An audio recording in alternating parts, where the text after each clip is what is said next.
It has been brought out that there are more than 300 names and titles of Christ in the Old and the New Testament. And what we've done is simply selected 40 that will give us a picture of the various ministries of Christ.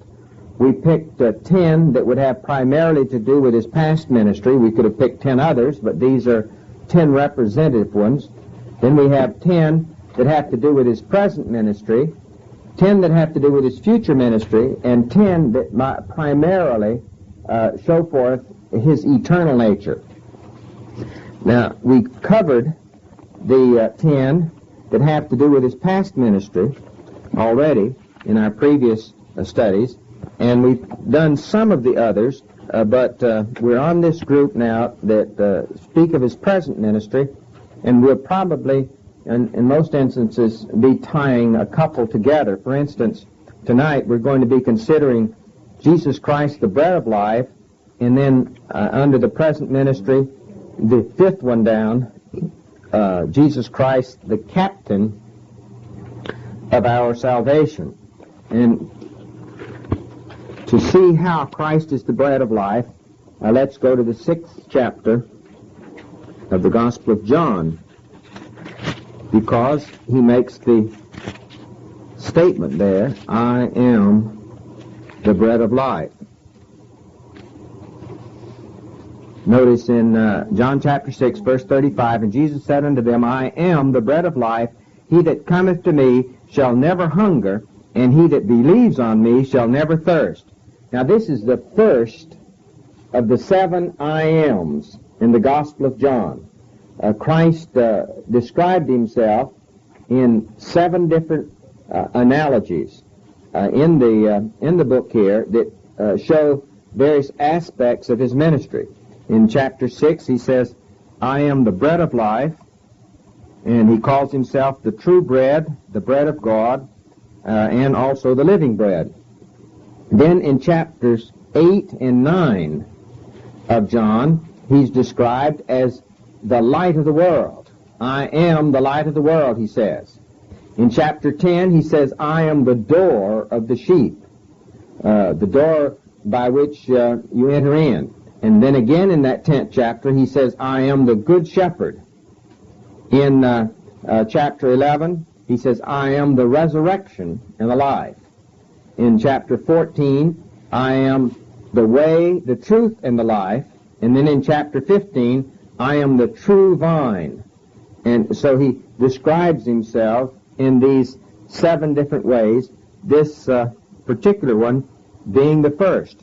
Now, he described himself as the bread of life, as somewhat of a sequel to his miracle of feeding the 5,000. The 6th chapter of John begins with this miracle, the feeding the 5,000, and this is the only one of the miracles that is presented in all 4 Gospels. It's quite interesting because of that reason. And that together with this second miracle described in the 6th chapter, that is the miracle of walking on the sea, those are the only 2 miracles described in John that are also described in other of the 4 Gospels. All other miracles in John are peculiar to John. That is, the description of the miracles is to be found only in John, except for these 2 in the 6th chapter, the walking on the water being described in Matthew, Mark, and John, and the feeding of the 5,000 being described in all 4 Gospels. Now the occasion was this. A great multitude was following him, and he made an accusation in verse 26 of chapter 6. He said, Verily, verily, I say unto you, you seek me not because ye saw the miracle, but because ye did eat the loaves and were filled. And he uses that insight into their reason for following him to present a lesson. He says in verse 27, Labor not for the meat or the food that perishes, but for the food which endures unto everlasting life, which the Son of Man shall give unto you, for him hath the God hath God the Father sealed. He says, you're looking for something that's of only very temporary value. And he says, you ought to have your attention turned to things which will be of eternal value. Then they say in verse 28, what shall we do that we might work the works of God? And Jesus answered and said unto them, this is the work of God, that ye believe on him whom he hath sent. They says, we want to do something for God, and we want you to tell us what we're supposed to do for God. He says, well, don't worry about what to do for God. You believe on the one who God has sent, and this will be the only way you can please God, certainly to start with. Verse 30, they said therefore unto him, what sign do you show us then that we may see and believe thee? Where's a work? Where's a mighty work? And then they give an example. They say in verse 31, our forefathers, ate manna in the desert. As it is written, he gave them bread from heaven to eat. Now this term bread from heaven is one of the descriptive terms that the 78th Psalm uses. The 78th Psalm is a song about the pilgrim journeyings of the children of Israel. And there the psalmist calls manna by the name bread from heaven, and also by the name angel food. So that's what they're referring to. They're calling, or that's what they're saying, God gave them bread from heaven. This is what they call the manna. Now, you'll remember, manna is described in the book of Exodus and also in the book of Numbers in the Old Testament. It was a small little white item that was found on the ground every morning except on the Sabbath morning, and they could go out and gather as much as they could use for one day. On the day before the Sabbath, they could gather a 2-day supply. And if they tried to hold it over to the next day, remember, it was wormy. It was not usable. Remember, of course, all of this is a picture, but it gives quite a lot of descriptive material back in those Old Testament books. But you remember, it's what the children of Israel ate for 40 years. They had meat in the evening from quail that was that God had to come and land there in the area where they could get it. And in the morning, every morning, they had this manna to eat. And we're told in the Old Testament they fixed it in various ways. It said something like a wafer that with honey on it. It was evidently like something like a sweet cookie or something like that in taste. But they had this for some 40 years. You'll remember out in the desert, there wouldn't have been anything to eat for this some 3 million people or so going from place to place. And so God had to miraculously furnish them with the manna from heaven and the water from the smitten rock. So they said, now our fathers ate this manna. Now what can you do? Moses did this for us. Now you claim to be greater than Moses. Moses gave our fathers manna from heaven. We have a pretty hard time now getting enough bread to eat. So let's see you do something along this line. And verse 32, Jesus said unto them, verily, verily, I say unto you, Moses gave you not that bread from heaven, but my Father giveth you the true bread from heaven. It was not Moses. They had the wrong identification. Moses never claimed to be able to give manna from heaven. They were attributing to Moses that which God had done. And he says, now my Father can do better than he did for them. He can give you a true bread. Verse 33, for the bread of God is he who comes down from heaven and gives life unto the world. Then said they unto him, Lord, evermore give us this bread. And Jesus said unto them, I am the bread of life. He that cometh to me shall never hunger, and he that believeth on me shall never thirst. But I have said unto you that ye also have seen me, and believe not. All that the Father giveth me shall come to me, and so forth. Then he keeps repeating that he's come down from heaven. You'll see that phrase again and again. See in verse 33, he who cometh down, and then in verse 38, you have, for I came down from heaven. In verse 41, the last phrase, that came down from heaven. In verse 42, I came down from heaven, the last phrase. And so you see, this is the major point that he's making here, that he came down from heaven. In verse 48, I am that bread of life. Your fathers ate manna in the wilderness and are dead. This is the bread that cometh down from heaven, that a man may eat of it and not die. I am the living bread that came down from heaven. If any man eat this bread, he shall live forever. And the bread that I will give, my flesh, which I will give for the life of the world. Now, of course, Christ is making an analogy here. They didn't quite understand it, or didn't want to understand it, I guess. They said, well, how could somebody eat somebody else's flesh? And so he says in verse 63, it is the Spirit that gives life, the flesh profiteth nothing. The words that I speak unto you are spirit, and they are life. He says, I'm making a spiritual application. And of course, bread is a very good spiritual application to the Lord Jesus Christ, because when you eat bread, it goes into your whole body and sustains it. And a half hour after you eat it, it couldn't be identified because it's part of you. It's an integral part of your body in every aspect. Well, in the same way, when you, so to speak, feed upon Christ spiritually, well then his being permeates your being. It's like eating bread. So this is the point that he's making. God sent you some bread down that has to do with spiritual life, and that's more important than if you have enough material bread. Now, we notice several things about this. This bread was for the desert journey, and it also is something that came from heaven, and it's something that sustains, and it's something that must be gathered afresh every morning. You can't hold it over from one day to the other. Now, this manna is only one way in which bread, or that from which bread is made, depicts Christ. For instance, later on here in the Gospel of John, he's going to call himself a grain of wheat. And he says, except a grain of wheat be put into the ground and die, it shall remain alone. But if you plant the grain of wheat, you'll have it multiplied.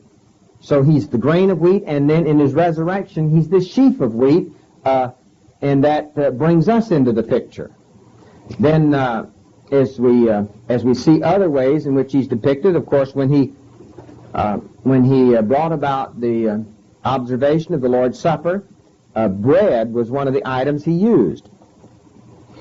And bread, you see, is made from a grain, and it pictures Christ because in his humanity, although the grain didn't originally come out of the ground, it came from above the ground. It was placed in the ground and came up out of the ground. This is speaking of the humanity of Christ. Although he was, before, he grew up out of this earth, so to speak, to become one of us. And then he was ground, you might say, in the mills of suffering, and he was baked in the fiery judgment on the cross, and then he became proper food for us. And so you see what a good picture bread makes of Christ. It didn't avail for us while it was still in the grain, and it didn't avail for us while it was flour, but it availed for us when it had gone through not only the crushing, which would represent his agony in the garden, and it underwent the baking in the fires of judgment. And then it became sustenance. He became sustenance for us, and that's why we use the bread in our service, in our remembrance service on times when we take the Lord's Supper. Now, there are some other ways in which bread depicts Christ, or there's other type of bread which depicts Christ, and this would be the showbread in the tabernacle. You remember that as you walked into the tabernacle, it was in two separate rooms, and there was a table over on the right side of the first room that was called the table of showbread. There were 12 loaves of bread that the priest changed once a week. And when they had been there for a week, then the priest took them as his sustenance. And then over here, of course, was the candlestick. Well, the priest taking this showbread as his sustenance is a picture of us in our priestly ministry. See, the first part of the tabernacle represented the ministry, or those who were doing the work of God in the world. And they were sustained by the showbread, or by the loaves of bread, which represent, 12 is the number of representation, and it represents, before Christ ever came, it represented the Christ that would sustain us in our service for God. Wherever you see bread or grain or something like that in the Bible, it's representing Christ in some way. Now, we're going to see that as we go along. Another place would be in the Levitical sacrifices. In the first 7 chapters of the book of Leviticus, you have 5 sacrifices. Each of these 5 picture Christ in some way. There are 3 that are called the sweet savor sacrifices, and there are 2 that are called the non-sweet savor sacrifices.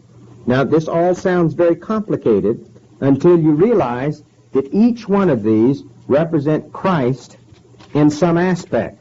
For instance, the sweet savor sacrifices were the burnt offering, the meal offering, and the peace offering. Those 3. And they were all voluntary.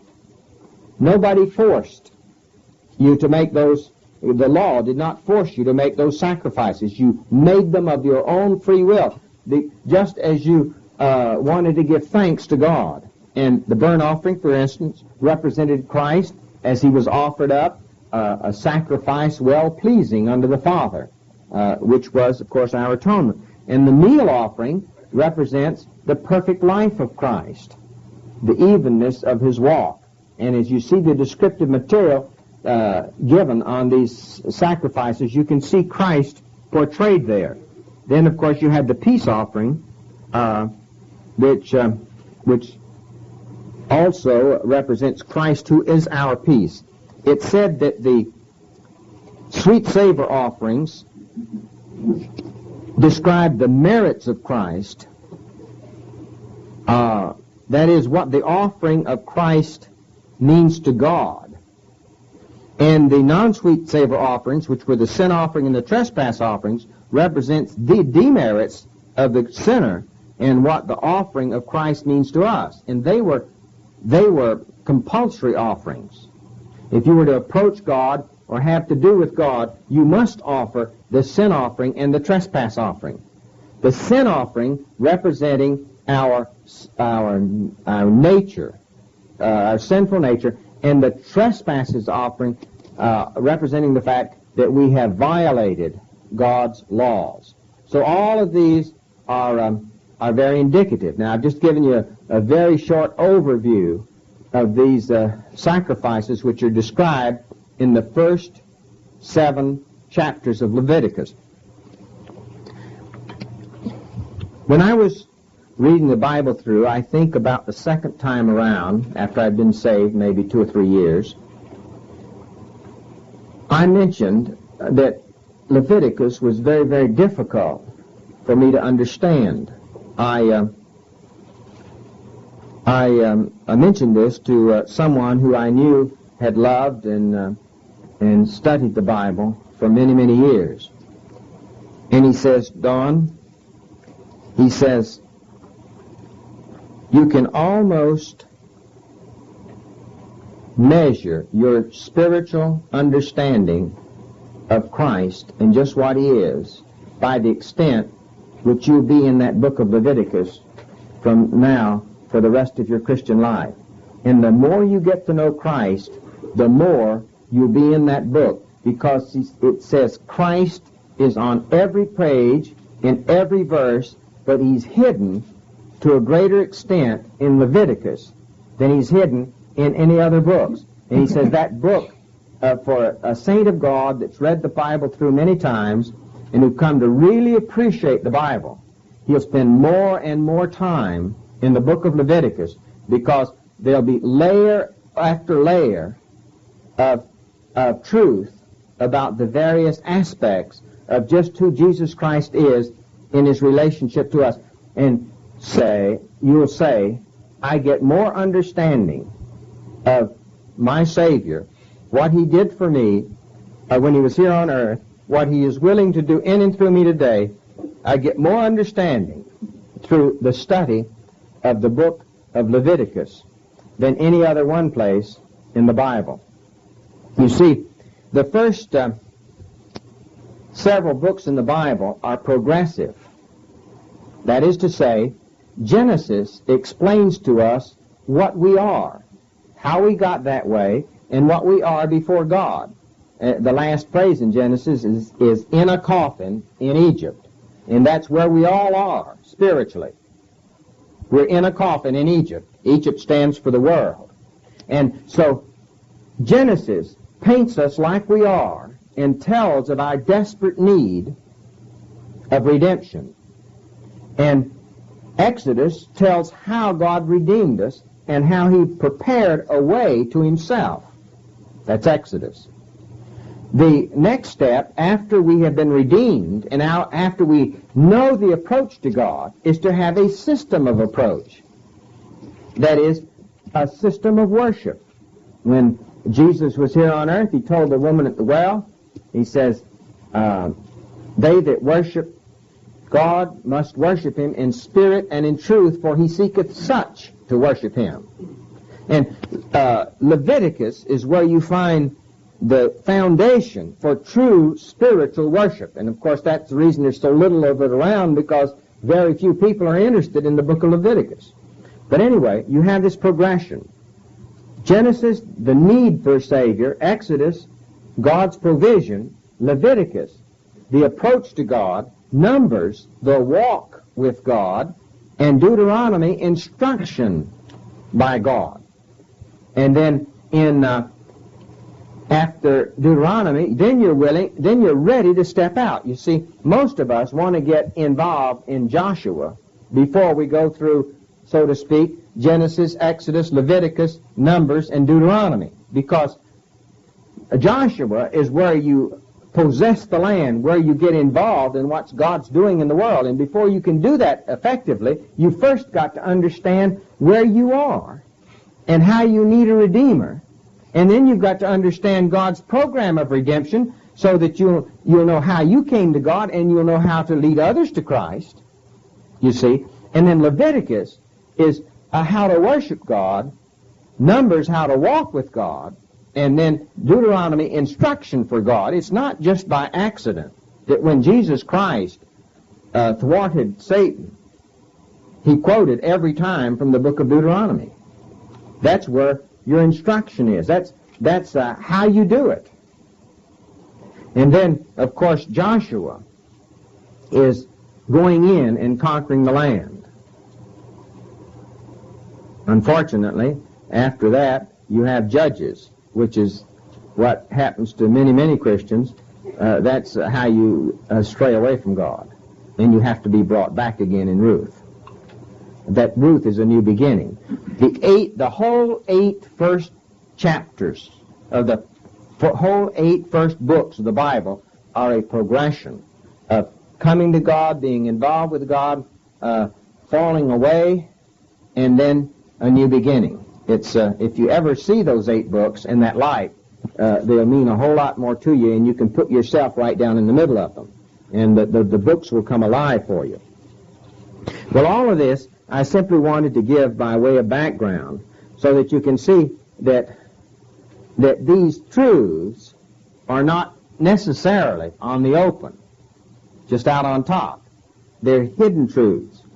Now we want to go and pursue this matter of manna again, and to do that we go back to Exodus in chapter 16.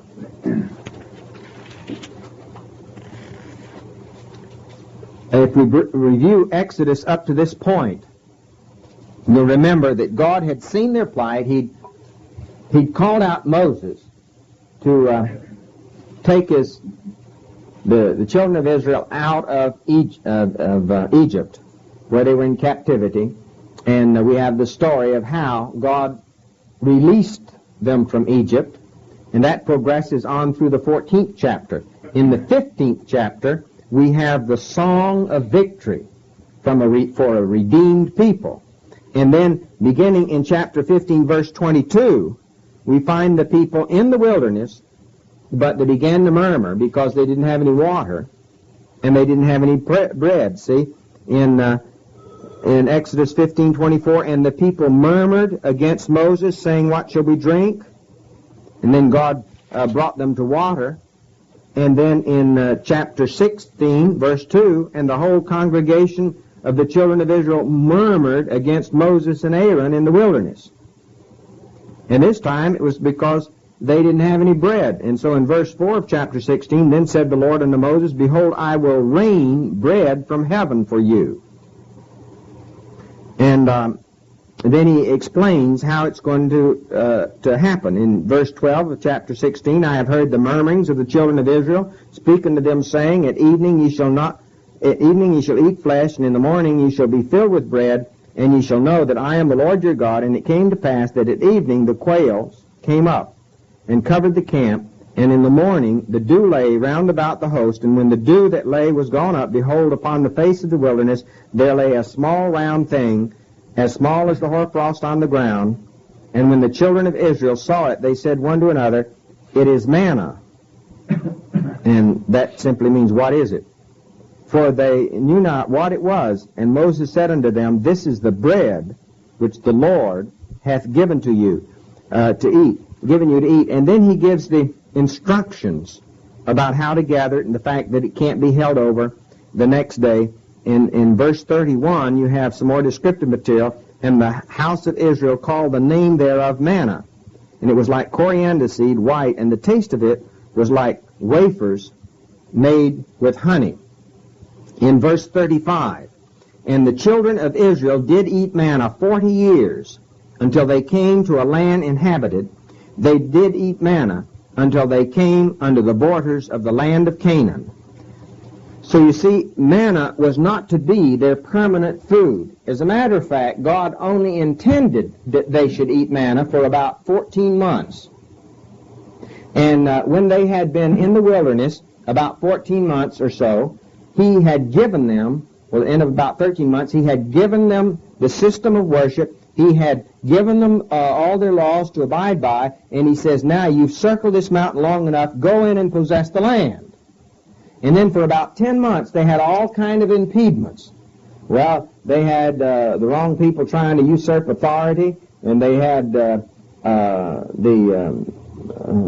bickering about whether or not they were going to have the Midianites to lead them, and all of that carrying on, and that delayed them about 10 months. But at the end of 2 years, they reached the borders of the Promised Land. And then God said, go into the Promised Land.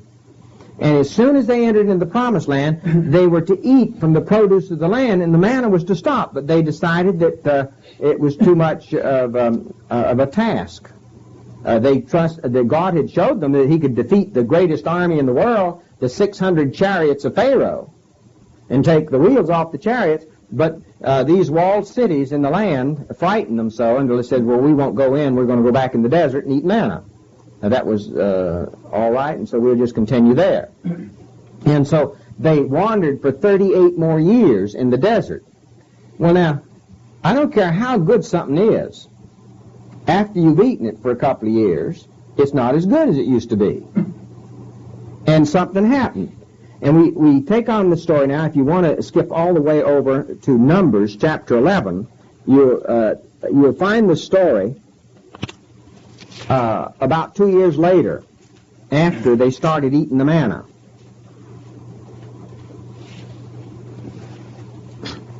Now God had told them in chapter 10 that it was time to go. And notice first in chapter 10 of Numbers, verse 11, it came to pass in the 20th day of the 2nd month of the 2nd year. Now that would be 13 months after they left Egypt. Then they were to go on and march into the land of Israel. But they had, I've got numbered in my Bible, I've got 6 delays before they could ever get to Kadesh Barnea. And one of these delays, the second of these 6 delays, is described in Numbers chapter 11, verse 4. And the mixed multitude that was among them fell to lusting. Now, lusting in the Bible means inordinate desire. In other words, I want it regardless. Just give me what I want. And the mixed multitude that was among them fell to lusting, and the children of Israel also wept again and said, Who shall give us flesh to eat? We remember the fish that we did eat in Egypt, and the cucumbers and the melons and the leeks and the onions in the garden. Now, they didn't remember the hard labor. They just remembered this variety of food. But now our soul is dried away, and there's nothing at all besides this manna before our eyes. And the manna was as coriander seed, and the color thereof was the color of bdellium. And the people went about and gathered it and ground it in mills and beat it in a mortar and baked it in pans and made cakes of it. And the taste of it was like fresh oil. And when the dew fell upon the camp in the night, the manna fell upon it. Now here they had been eating this manna for a little more than a year. And they're tired of it. And they wouldn't have known they were tired of it, but the mixed multitude started complaining.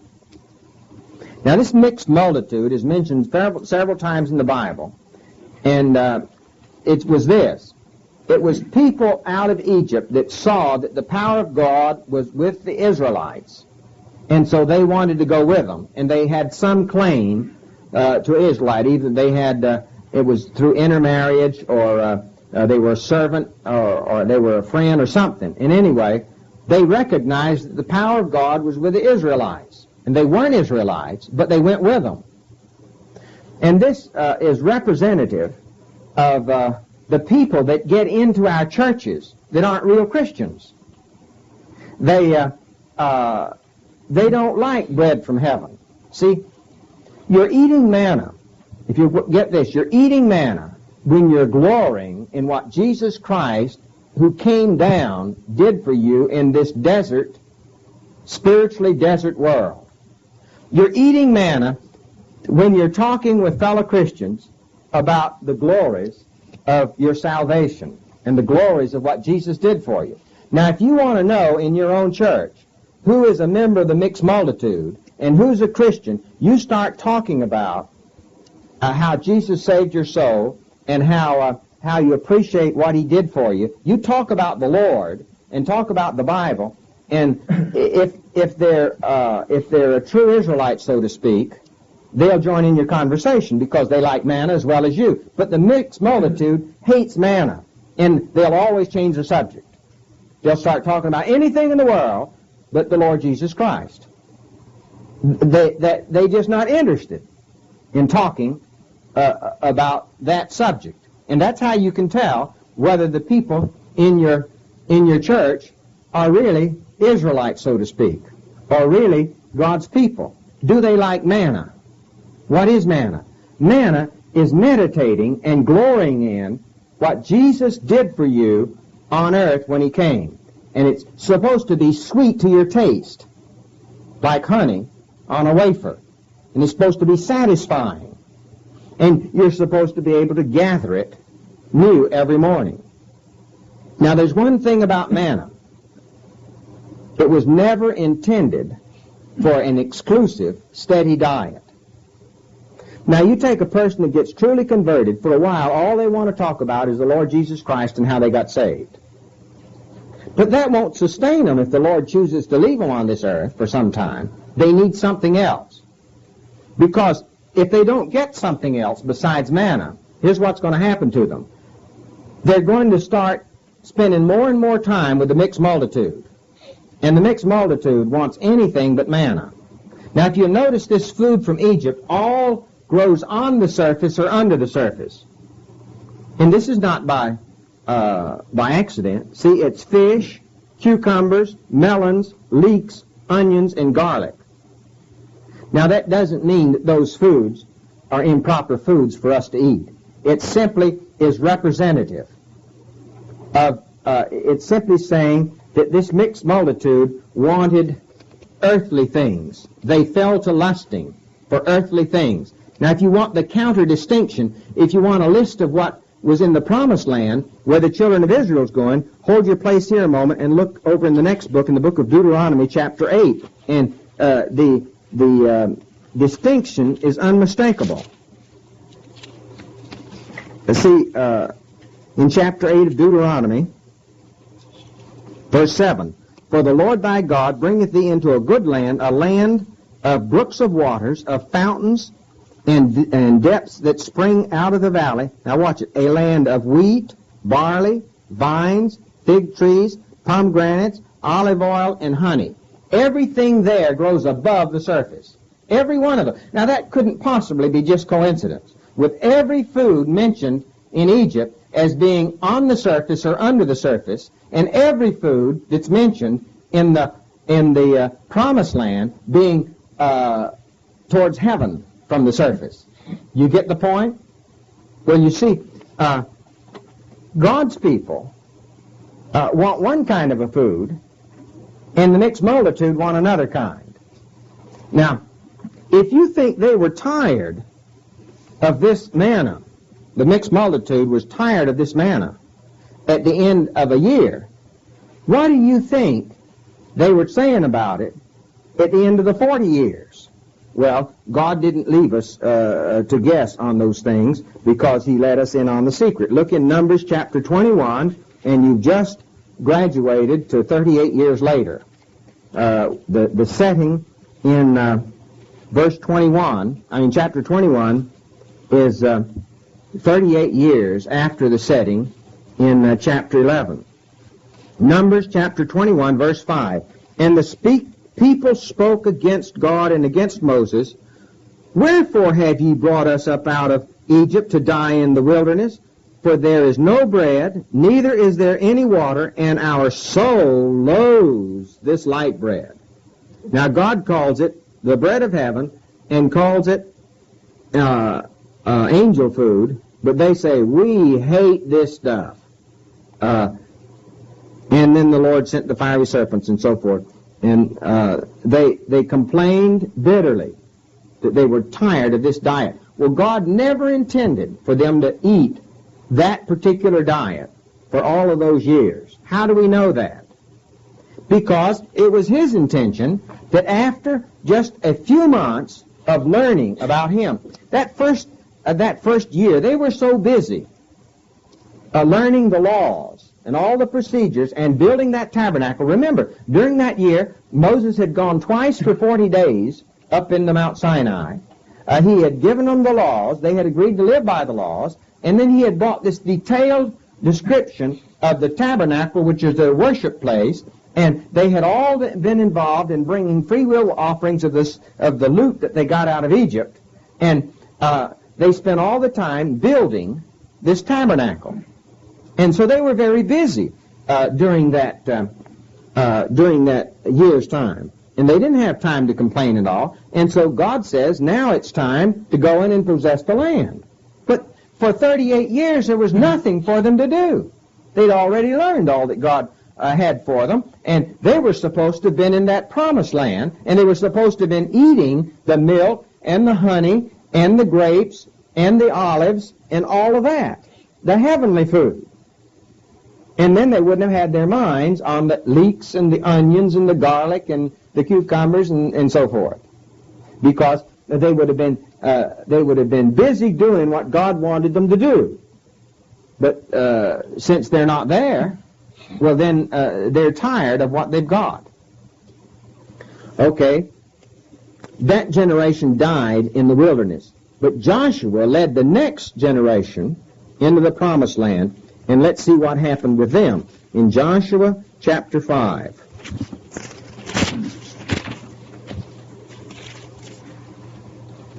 In Joshua chapter 5, verse 10, "And the children of Israel encamped in Gilgal, and kept the Passover on the 14th day of the month at the evening in the plains of Jericho.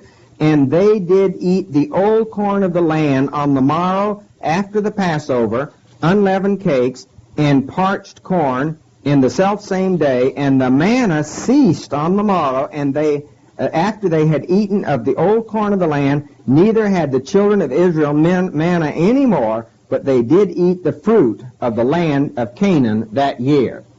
As soon as they were in the promised land, they had a different diet. And God had that for them 38 years previously. But they just didn't appropriate it. Now, what is the picture? What is meant by the old corn of the land? Well, I'm going to tell you, then we'll see if we can prove it. The old corn of the land, or eating of the grain of the land, represents glorying in and feasting on that which Jesus Christ, which the risen Christ, is doing in your life and through your life. See, that takes place in the promised land. That's the difference between the wilderness and the promised land. When a Christian is saved, he, so to speak, comes out of Egypt. You see, he's delivered from bondage of sin. He's freed from Pharaoh's domain. Pharaoh stands for Satan. And but he's not taken from Egypt directly into the promised land. He needs to learn something about God in the interim. He needs to go through, so to speak, Exodus and Leviticus and Numbers and Deuteronomy. And then he's fit to come into Joshua. He needs to take that step, and it's supposed to take a period of time. God saves us out of Egypt. God saves us out of this world to take us into a productive position. The land of Canaan does not stand for heaven. This song, "On Jordan's stormy banks I stand and cast a wistful eye to Canaan's fair," and so forth, that's not exactly scriptural, because Canaan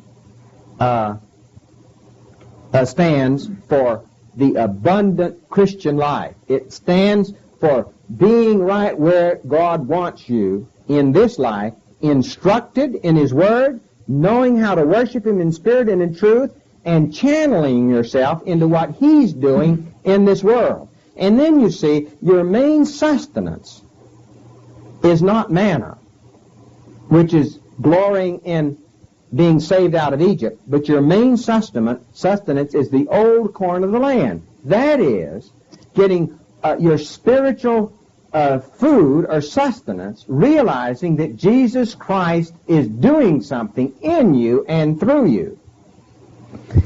Now, I'm sure there's people right in this room that can testify that not everything that God gives you to do is pleasant from a human standpoint.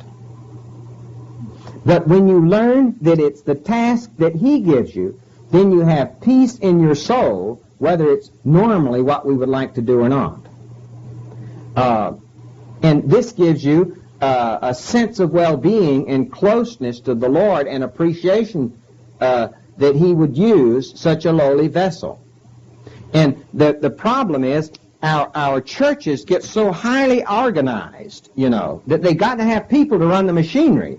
And what they do is they forget all about Exodus and Leviticus and Numbers and Deuteronomy, and they shoot us right into Joshua, still feeding us on manna. And we know nothing about eating the old corn of the land, because nothing has really happened inside of us. We haven't yielded ourselves so that God can show us how to approach Him in worship. He hasn't been able to instruct us yet, and we're not really fit citizens for the promised land and a diet of old corn of the land. Now, you see, this doesn't mean that you'll lose your appreciation for what Jesus did for you. But remember this, when Jesus was talking about manna, He says, "Our fathers did eat manna in the desert. And manna was that bread which came down from God. Now, if we had read further on in the 6th chapter, he would say, what will you think? If you think this is something, what are you going to think when the Father takes me back up again? Now, you see, when you're eating manna, you're feasting upon the one who came down. You're glorying in the one who came down. Because if he hadn't come down, you could never be saved, could you? He came down that you might be saved. But you see, he didn't stay down. He went back up. And the glory of feasting on he who went back up is just 10 times the glory. And if you ever get a real taste of the old corn of the land, you just won't be out in the morning looking for manna, so to speak. You'll just be glorying every day in showing others how to have manna. And you'll be glorying every day. My God is doing something in me, and my God is doing something through me. And the sustenance for that is the old corn of the land. Why is it called the old corn of the land? Because it only grows inside of Canaan's land. That kind of sustenance is only after you've crossed over the River Jordan into the Promised Land. And crossing over the River Jordan is making a decision that I want to be involved in what God is doing in this world. And I want to know how to yield myself to what He's doing. That's crossing over Jordan. I want to count myself as dead to self and alive unto God. I want to get out of the wilderness, and I want to be in the productive part of what God is doing in the world. That's my whole desire. And the sustenance for that is the old corn of the land, not manna. Now, if we had time, we could go through all of this, exactly what had happened. They had gone. Remember, God says, Joshua, after 3 days you take them over this River Jordan. Well, that's another way of saying you're not fit to go over Jordan until you're ready to live the resurrected life, until you're ready to live in this world like somebody that's already been to the grave and is on the power side of the grave, on the resurrection side of the grave. You say, that's the way I want to live as though I died. I already died, and I don't have any aspirations. I don't have any reputation. I don't have any rights. I'm in the grave, and now I want God to use, as long as I live and breathe, I want Him to use me for His work in this world. Now that's crossing the River Jordan. And when they crossed the River Jordan, you see, in chapter 4 of Joshua, verse 18, or verse 17. Joshua therefore commanded the priests, saying, Come ye out of Jordan. And it came to pass, when the priests who bore the ark of the covenant of the Lord were come up out of the midst of the Jordan, and the soles of the priests' feet were lifted up unto the dry land, that the waters of the Jordan returned into their place, and overflowed all its banks as they were before. And the people came up out of the Jordan on the 10th day of the first month, and encamped in Gilgal on the east border of Jericho. Now, they came against Jericho. And notice in chapter 5, verse 10, And the children of Israel encamped in Gilgal and kept the Passover on the 14th day of the month at evening, the plains of Jericho. And this is what we read before, that they were ready then to eat the old corn land. Let's get the picture. Jericho stands for the world as it would impede you from your progress in possessing the land. You see, it was a great walled city, heavily fortified, just as you enter into the Promised Land. Here you are, you want to go all out for God, and you find right in your way is the enemy with a fortified city trying to keep you from it. And that the walls of that city have got to be knocked down. How are you going to do it? You don't have any of the weapons of warfare. They've got all the ammunition. And you've got nothing but sitting out here in a plain for somebody to take pot shots at. The big advantage, you know, from a spiritual standpoint, is in verse 1 of chapter 5. And it came to pass when all the kings of the Amorites who were on the side of Jordan westward, and all the kings of the Canaanites who were by the sea heard that the Lord had dried up the waters of Jordan from before the children of Israel until we were passed over, that their hearts melted, neither was there any spirit in them anymore because of the children of Israel. When they know you're God's people, nothing can really stand in your way. Now, here they were, ready to possess the land. Chapter 5, verse 13.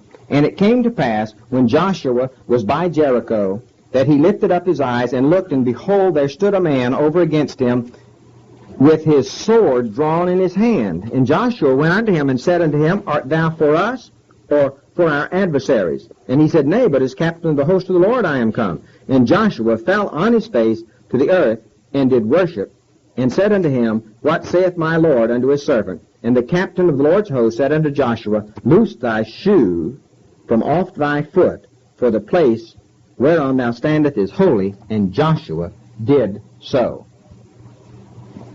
Now what's this all about? Here's Joshua. He didn't have the slightest idea how he was going to get rid of Jericho.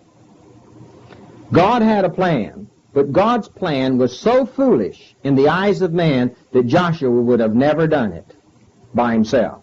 Now, what could be more foolish than having your populace march each day around those city walls where they could come out and get you any time?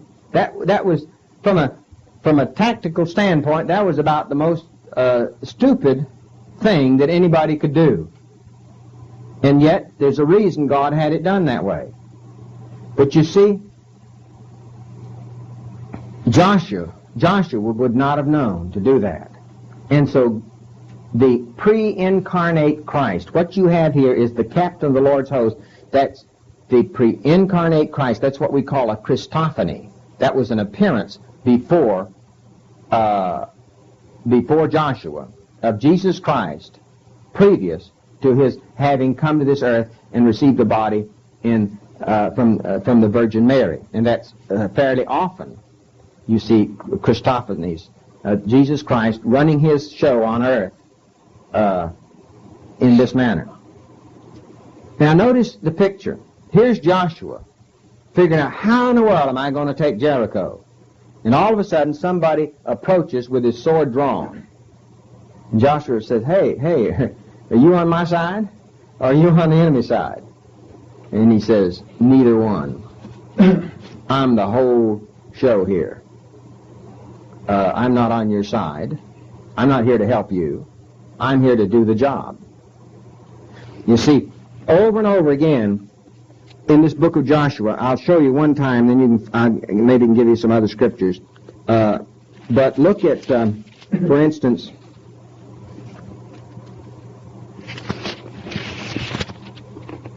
well, I don't have it marked, but look in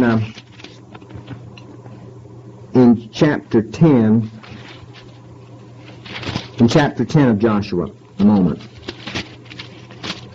Verse 14.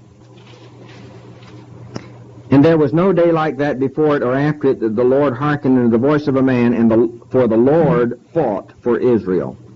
Now that phrase you'll find again and again in the book of Joshua. For instance, look at verse 42 in the same chapter. And all these kings in their land did Joshua take at one time, because the Lord God of Israel fought for Israel. But God has a way of fighting all the battles, but involving our people. Look at chapter 6. Now Jericho was straitly shut up because of the children of Israel. None went out and none went in. And the Lord said unto Joshua, See, now watch what he says, I have given unto thine hand Jericho and its king and mighty men of valor, and ye shall compass the city, all ye men of war, and go around the city once. Thus shall you do 6 days. Now look at verse 5. And it came to pass that when they make a song blast with a ram's horn, and when you hear the sound of the trumpet, all the people shall shout. And then the walls came tumbling down. You see, Jesus Christ holds the sword if you're going to fight any battles in this earth, but you get in on the shouting, on the victory. All the people shouted. All the people marched, and all the people shouted. And this is the only way that you can win battles. You don't win battles in the promised land, or you don't become a part of what God's doing by getting Jesus to help you. Or you don't win them by you helping Jesus out. No. He has the sword. The battle is the Lord's. And He just involves you with it, and you go along with Him. And you're in on the victory. Because he that is within you is greater than he that is within the world. Now Joshua didn't know that. And so, you see, when he realized that he was face to face with deity, he fell on his face. And what did he say? He fell, on verse 14 of chapter 5, he fell on his face to the earth and worshipped and said unto him, What saith my Lord unto thy servant? Do you know of somebody in the New Testament said almost exactly the same thing? Somebody that fell on his face before the Lord? What did he say? What will thou have me to do? Lord, what will thou have me to do? I'll tell you, there's a lot of Christian work trying to be done in this world by people that have never fallen on their face before the captain of the Lord of hosts and cried out, Lord, what would you have me to do? And that's what's the problem. Just think about wherever you might go to church or wherever you might have gone to church. How many people can you point out who you have any confidence that they've fallen on their face before the captain of the Lord of hosts and get their orders from him? No, we get our orders out of some sort of instruction book or whoever's next on the rung or so have you. Saying, well, maybe, possibly he got his orders from the Lord. Or at least he got his orders from somebody who got his orders from the Lord. Or at least he got his orders from somebody who got his orders from somebody who got his orders from the Lord. You know, or somewhere up there, maybe somebody got their orders from the Lord. But that's not the way you possess the land. And notice the Lord says, Joshua, take those shoes off of your feet. You're on holy ground. What did he mean by that? You know, he told Moses that same thing, remember, at the burning bush? You know what he told that? You are not fit to step out one single step. You see, in that rocky country, you couldn't walk unless you had shoes. You as well not try. You wouldn't get very far at all. And it was saying, you cannot walk one step until you recognize that the battle is the Lord's. Now, I suppose this is a good time to ask the question. First, have you ever decided in your life, since you were saved, that you want to be involved in what God is doing in the world? That you want to be channeled into what He's doing? That you want Him to do whatever He would do in your life, and then you want to be channeled in what He's doing? Have you ever made that decision? That's a decision we should all make. Yes, I want that.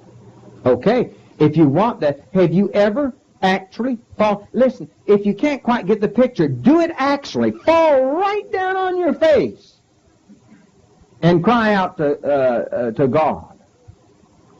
Look, this is a holy commission, and I won't take one step without realizing that I'm on holy ground, involved in a holy operation. And listen, everything you do from the moment you commit yourself into His service is part of His work. Now, I don't care whether you read about Ezekiel or the Apostle Paul or whether you read about Daniel or what. Whether you read about the Apostle John when he was ready to write the book of Revelation, as soon as they beheld that they were on a commission for the Lord, they went right flat of their face on the floor. I remember,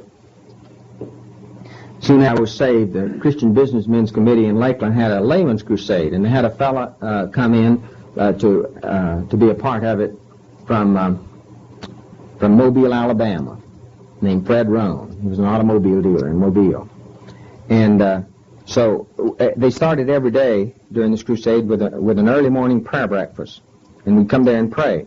And so we were just waiting for time for the rest of them to gather together. And somebody said, well, wouldn't it be great if the Lord came back today? And then it would all be over with, you know. And they started talking about that. And well, somebody says, well, what would you do when you first see the Lord? What are you going to say? And some would say, well, I'm going to say this, and I'm going to say this. And so they looked at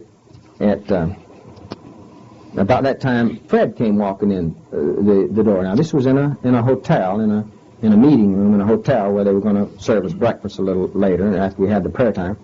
And somebody said, Fred, look, says, we've been having a discussion here. What's the first thing you're going to do when you see the Lord face to face? He looked at the fellow just a second or two, and then right flat down on his face he went on that carpet on that hotel room, just like that. And he laid there a little while, and then he got up. He says, that's what I'm going to do. And they said, well, why do you say that? Well, that's what Moses did. That's what Abraham did. That's what Joshua did. That's what Ezekiel did. That's what Isaiah did. That's what Daniel did. That's what Paul did. That's what John did. What makes you think I'm going to do any different from them? When I first come face to face with the captain of my salvation, it's flat on my face. Well, you see, we need to, so to speak, go flat of our face if we essay to be in the promised land, eating the old corn of the land. We need to take off our shoes and not purport to walk for our God until we recognize that He's not there to help us, but He's the one with the sword drawn. He's the captain of the Lord of the host, and He simply wants us to enter into His victory. Now you say, Don, I just don't see all of that, or I don't get it. Well, maybe I'm not supposed to explain it to you. But let me say this. It's there. And if you don't see it, then I would suppose whatever you're trying to do for the Lord, quote, quote, you better have the Spirit and instruct you into just what sort of an attitude you need to be in when you involve yourself in what He's doing. You need an encounter with the captain of the Lord of hosts to go along with that old corn of the land. And if you don't see the difference between the manna and the old corn of the land, that's something else you need to pray about. Because God will show you. And the only reason that you don't understand it is because you haven't spent enough time in this book to find out what He's talking about. Now, some of you have already found that out. You might not have known it in this terminology. But the Spirit of God has many other ways to teach you the same truth besides the 5th chapter of Joshua. And you may have already found it when you were reading the 9th chapter of Acts, or some other chapter that would tell the same truth, because that same truth is over and over and over in the Bible, and you didn't have to read it in the 5th chapter of Joshua to arrive at it, because that's not the only place it is in the Bible where God is teaching the same truth. He teaches it in scriptures like, you can do nothing without me, and I can do all things through Christ who strengthens me. Or like Paul says, I counted everything but dung. You see, or like Paul said, I am crucified with Christ. Nevertheless I live, but yet not I, but Christ liveth in me. The life that I now live in the flesh, I live by the faith of the Son of God, who loved me and gave Himself for me. How do I arrive at this position in my Christian life from a practical standpoint? Number one, you make a decision. You decide that you want to die to self and live unto God. You make that decision. That's where it all starts. Has nothing to do with get to heaven. I'm talking about people that have already come to Christ for salvation. We're not talking about how to get out of Egypt. We're talking about how to possess the land. For people that have already come out of Egypt. I mean, people that are already saved. But if you're saved and you've not made such a decision, sometime after you're saved, you need to make another decision. And that decision is to yield yourself entirely to what God is doing in the world, and what you're really doing is yielding yourself to be instructed by Him so you can really know what's going on in His program in the world. And if you've not done that, by the authority of God's Word, you need to do it. Or go back like they did and live the rest of your life in the wilderness. God doesn't require fruitful service in order to get to heaven. But He does require you to make a decision and count the cost if you want to be involved in what He's doing. So you make a decision and you say, this is what I want. You talk right to the risen Christ and say, Christ, this is what I want. And then from there on, if you make that decision, He'll show you, because He'll get you so anxious to read the Word till you'll see it a number of places, and by the time you see it about 4 or 5 times right from the Word, then you'll get the point, and you won't need me to stand up here and tell you how, or anybody else, because you'll get your orders directly from the captain of the host. Let's pray. Lord, we thank You that You do have something going on in this world, and that You do use human beings. And we pray for anyone here tonight that has not made this decision, that even tonight, from the depths of their heart, that one would cry out, Lord, I want to meet the captain of the Lord's host.